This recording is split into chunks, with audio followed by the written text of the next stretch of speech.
In front of me is Nothing Phone 4a, and today I would like to show you how you can change display refresh rate.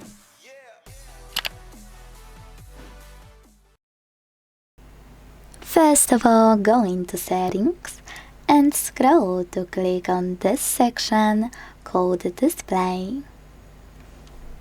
Now scroll again, but this time click on display refresh rate. Following that, apply any of those by clicking on the best one for you. Dynamic, high, or standard. Wherever you decided, when you're ready, just go back. Your changes will be automatically applied.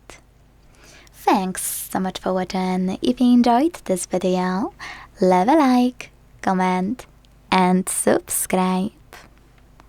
Bye!